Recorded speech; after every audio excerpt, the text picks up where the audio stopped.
हाँ, तो हम लोग साथी से पढ़ेंगे। इसके पहले हम लोगों ने देखा कि कबीरदास जी ने कैसे अच्छी वाणी बोलने के लिए हमसे कहा था, कैसे मन के अहंकार को मिटाने के लिए कहा था और प्रभु का वास कर जाने के लिए कहा था, कैसे सारी सुख सुविधाएं हमारे पास हैं पर हम भौतिक दुनिया में उसको ढूंढते हैं, उसके महत्व को नहीं पहचान पाते, इसके विषय में बताया था। कैसे उन लोगों को सुखी बताया था जिनको और किसी नहीं चाहिए, बस भर पेट खाना चाहिए, भगवान की आराधना नहीं है, उनको सुखी बताया था और अपने आप को दुखी बताया था। ये भी हम लोगों ने जाना था। अब देखिए हम लोग जानेंगे कि कैसे प्रभु के वियोग में जो एकदम लीन हो जाता है तो उसके ऊपर किसी भी प्रकार का कोई भी जंत्र मंत्र दवा दारू कुछ भी इफेक्ट नहीं करता, कुछ भी उसको महसूस नहीं होता है। क्यों? क्योंकि वो प्रभु के भक्ति में एकदम से लीन हो चुका है। अब आइए देखिए उसको कैसे पढ़ते हैं। देखिए, विरह भुवंगम तन बसे, विरह भुवंगम तन बसे, मंत्र न लागे कोय, राम वियोगी ना जीवे, जीवे तो बौरा हो। देखिए, विरह मतलब होता है किसी की याद में एकदम तड़प रहे, और भुवंगम मतलब होता है सांप, और तन मतलब होता है शरीर, और बसे मतलब होता है कि बसना। अब इसका कहने की ये अर्थ क्या है? ये तो सांप शरीर विरह कुछ रिलेट नहीं कर रहा है, लेकिन कबीरदास जी इससे कहते हैं कि विरह भुवंगम तन बसे, कहते हैं कि प्रभु के विरह में ऐसा लग रहा है कि सांप का जो विष है वो हमारे तन मन में एकदम बस चुका है, सांप की विष की तरह एकदम तन में बस चुका है। ऐसा लग रहा है कि सांप एकदम चारों तरफ से हमको हमारे शरीर को लपेट दिया है और मंत्र न लागे कोई। और उस विरह में इतने हम लीन हो चुके हैं, इतना हमारे अंदर वो विरह पड़ चुका है, रब हो चुका है, ऐसा जैसे सांप का विष होता है कि एक बार हमारे शरीर को लग जाए तो मृत्यु निश्चित होती है। तो वो कह रहे हैं कि हम इतने विरह में हैं, ऐसा जैसे सांप के विष की तरह कि उसके ऊपर कोई भी मंत्र, कोई भी तंत्र, कोई भी जादू टोना हमारे शरीर पे असर नहीं कर रहा है। प्रभु के भक्ति में, पूरा प्रभु की याद में इतना हमारा मन लीन हो गया है। फिर कहते हैं राम वियोगी ना जीवे, कह रहे कि राम के वियोग में, यानी अगर प्रभु हमें नहीं मिलेंगे तो मैं जीवित नहीं रह पाऊंगा। और सबको ऐसा होना चाहिए कि अगर प्रभु उन्हें ना मिले तो उनका जीवन कैसा होना चाहिए? मृत्यु के समान होना चाहिए। प्रभु के वियोग में मैं जीवित नहीं रह पाऊंगा, और यदि मैं जीवित रह गया, फिर कहते हैं जीवे तो बौरा होए, यदि मैं जीवित रह गया तो लोग मुझे क्या कहेंगे? बौरा कहेंगे, पागल कहेंगे, मैं उस तरह का हूं। अब देखिए, जैसे साधारण से अर्थ में इसको समझेंगे। कह रहे हैं कबीरदास कि जो लोग भक्ति के में, प्रभु के भक्ति में एकदम लीन हो जाते हैं, उनको और कुछ नहीं सूझता, उनको कोई भंग नहीं कर सकता, उनके ऊपर कोई जादू टोना मंत्र कुछ भी असर नहीं करता है। आप किसी भी तरह से उनको उनकी भक्ति से अगर दूर करेंगे तो उनके ऊपर कोई असर नहीं करेगा। और प्रभु की भक्ति अगर उन्हें ना मिले तो वो क्या हो जाते हैं? जीवित नहीं रह सकते, बिना प्रभु के वो जीवित नहीं रह सकते। और लोग उन्हें क्या कहते हैं? जो जीवित रहते हैं उन्हें क्या कहते हैं? बौरा आ गया। अर्थात जब प्रभु के भक्ति में हम लीन होते हैं, दिन भर प्रभु के शरणों में रहते हैं, दिन भर प्रभु के गुणगान करते रहते हैं, और जो लोग ना समझ हैं वो क्या कहते हैं? अरे ये बौरा आ गया, ये पागल हो गया है। आपने भी देखा होगा, कुछ एक यदि लोग किसी चीज में डूब जाते हैं, उनको वही चीज अच्छी लगने लगती है, दिन भर रात भर वो उन्हीं की बातें करते हैं, तो हम क्या कहते हैं? कि बौरा आ गया। चाहे वो भगवान की भक्ति से हो, चाहे खेल की दुनिया से हो, चाहे पढ़ाई की दुनिया से हो, किसी भी दुनिया से, अगर हम उसमें लीन हो जाते हैं और जो उस लीनता को नहीं समझ पाता है वो क्या कहता है? कहता है अरे बौरा आ गया है, पगला आ गया है, दिन भर देखो तो भगवान का भजन करता रहता है, दिन भर देखो तो खेलता रहता है, दिन भर देखो तो बस पढ़ता ही रहता है। यानी है कि जब किसी चीज को ज्यादा हम करने लगते हैं, उसमें एकदम लीन हो जाते हैं, और उस चीज को जब कोई नहीं समझता तो वो हमें क्या कहता है? कहता है ये ये बौरा गया। आई बात समझ में? समझ में आ रहा है? अब देखिए दूसरा क्या कहते हैं, निंदक नेड़ा राखिए। निंदक, निंदक यानी जो हमारी आलोचना करते हैं, जो हमारे पीठ पीछे हमारी बुराई करते हैं, उनको निंदक कहा गया है। नेड़ा मतलब होता है अपने नजदीक, अपने करीब, अपने पास रखिए। कहते हैं निंदक नेड़ा राखिए आंगन, यानी अपने अंगने में कुटी बधाए। ऐसा जैसे अपने अंगने के अंदर या अपने घर के अंदर ही उसकी कुटिया बना लीजिए। बधाए यानी कुटिया बना देना।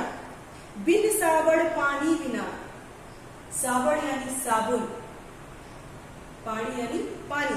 कहते हैं बिन साबड़ पानी बिना निर्मल करे सुभाए। उसके स्वभाव, स्वभाव यानी स्वभाव। तो कबीरदास जी कहते हैं कि जो व्यक्ति आपकी आलोचना करता है, जो व्यक्ति आलोचक है, जो व्यक्ति किसी की पीठ पीछे बुराई करता है, उसको हमेशा अपने करीब रखिए।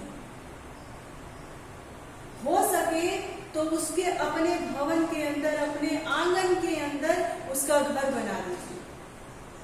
तो कभी लेखक पागल थोड़ी है कि कह रहा है कि बुरे लोगों के साथ रहिए, उसका घर अपने घर में बना लीजिए। उनके कहने का तात्पर्य ये नहीं है। वो उनके कहने का तात्पर्य ये है कि अगर जो आलोचक है, जो निंदक व्यक्ति है, यानी उनके मन में कूड़ा भरा है, वो अच्छे व्यक्ति नहीं है, उनको हमेशा अपने पास रखिए। अपने पास यानी अच्छे लोगों के समीप रखिए। क्यों रखिए?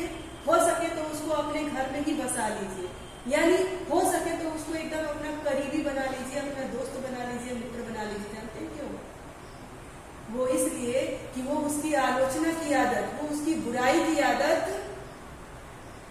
आपके संपर्क में रह करके अच्छाई में परिवर्तित हो जाएगी। यानी वो कहना चाहते हैं कि अगर कोई बुरा व्यक्ति है तो उसको बुरा कहकर छोड़ मत दो, उसकी बुराई को अच्छाई में बदल दो। फिर आगे क्या कह रहे हैं, बिन साबड़ पानी बिना निर्मल करे स्वभाव। ठीक उसी तरह से, ठीक उसी तरह से कि मतलब बिना पानी के ही साबुन, जो झाग लगा है, साबुन लगा है, उसको हम साफ कर देते हैं। उसी तरह से बिना उसकी बुराई किए, बिना उस आलोचक की निंदा किए, बिना उसको अपने दूर किए, उसके स्वभाव में परिवर्तन लाना। यानी लेखक बस हमसे यही कहना चाहते हैं कि बुरे को बुरा कह करके उसको अपने आप से दूर मत करिए। अगर बुरे को बुरा कहकर आपसे दूर करेंगे तो क्या होगा? अभी वो एक व्यक्ति अकेला निंदक है और उसकी इस स्वभाव से हो सकता है कि इस समाज में और भी आलोचक पैदा हो जाए। तो हमें और आलोचक पैदा करना है, निंदा करने वाला पैदा करना है, या इस समाज को साफ सुथरा करना है? तो वही वो कह रहे हैं कि उसकी बुराई को अच्छाई में बदल दो, ताकि ज्ञान रूपी संचार अच्छाई का सृजन हो, बुराई का क्या हो? नाश हो। जैसे ज्ञान रूपी पानी से अज्ञानता का साबुन धुल जाता है। यहां साबुन और पानी की बात नहीं है। ज्ञान रूपी पानी से अज्ञानता रूपी साबुन धुल जाता है और स्वभाव में परिवर्तन आ जाता है। आया समझ में? आया समझ में? यस। यहाँ पे कोई डाउट है? इतने में कोई डाउट है? ठीक। अब आगे है हमारा कि हम घर जालिया आपड़ा। हाँ बताओ ऋषभ। ऋषभ कुछ कह रहे थे? चलिए आगे बढ़ते हैं। हम घर जालिया आपड़ा। कबीरदास जी कहते हैं कि हम घर यानी हमने अपना घर, जालिया यानी जलाया, आपड़ा मतलब अपना। देखिए अब इस लाइन से तो आपको अर्थ कबीरदास जी कहना क्या चाहते हैं नहीं समझ में आएगा, लेकिन जब अर्थ आएगा तब आपको लगेगा कि हाँ ये कहना क्या चाहते हैं। वो कह रहे हैं कि हम घर जालिया आपड़ा, आपड़ा यानी अपना, जालिया मतलब जलाया। हमने तो अपना घर जला दिया। कोई पागल है कि अपना घर जलाएगा? ऐसा नहीं है ना। लेकिन देखिए इसके पीछे का भाव क्या है। फिर कहते हैं लिया मुराड़ा हाथ। मुराड़ा मतलब जानते हो क्या होता है? जो जलती हुई लकड़ी होती है, जो कभी आपने देखा होगा चूल्हे में खाना बनते हुए, तो लकड़ियां जो बड़ी बड़ी चूल्हे में लगाई जाती है और जो जलता रहता है उसी को मुराड़ा कहते हैं, जलती हुई लकड़ी। ठीक है, तो उसको यहाँ पर तो मुराड़ा कहा गया है, लेकिन यहाँ पर उसको ज्ञान से प्रकाशित किया गया, ज्ञान से जोड़ा गया। वो कैसे जोड़ा गया है बताया जाएगा। तो देखिए कह रहे हैं कि हम घर जालिया आपड़ा लिया मुराड़ा हाथी हाथ अब घर जालियो तास का। कह रहे हैं कि मैंने तो अपना घर जला दिया और जलती हुई लकड़ी मैंने अपने हाथ में ले ली, अब घर जलाना है उनका। कह रहे अब घर जालिया तास का, अब घर जलाना है उनका, जे चले हमारे साथी। कबीरदास जी कह रहे हैं कि अब मुझे उनका घर जलाना है जो हमारे साथ चलेंगे।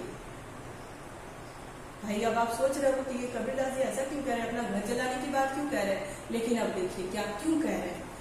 वो इसलिए कह रहे हैं कि कबीरदास जी कह रहे हैं कि मैंने तो अपना अज्ञानता रूपी घर जला दिया।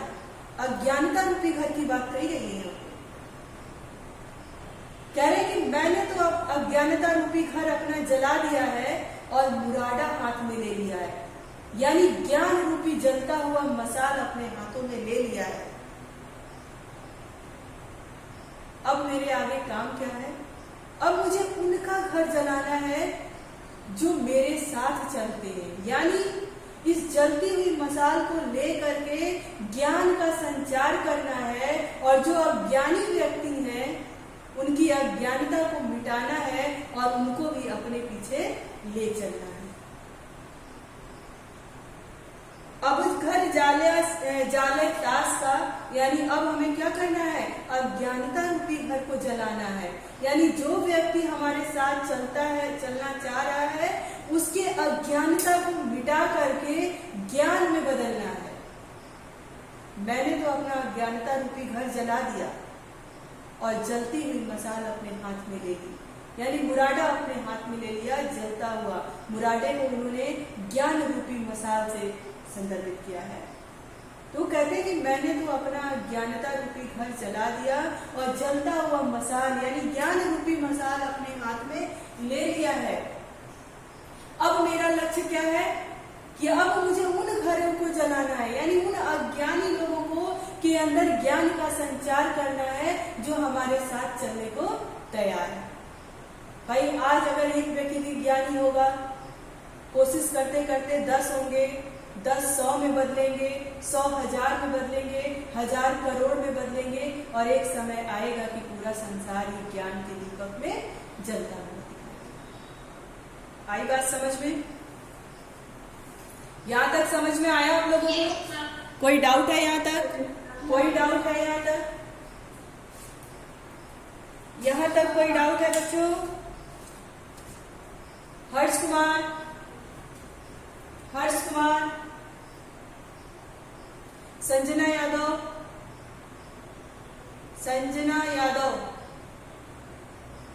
Anshita Srivastava, Anshita, no doubt. किसी भी लाइन में कोई ऐसी परेशानी, किसी शब्द का अर्थ नहीं समझ में आ रहा हो या फिर लेखक के कहने का भाव ना समझ में आ रहा हो?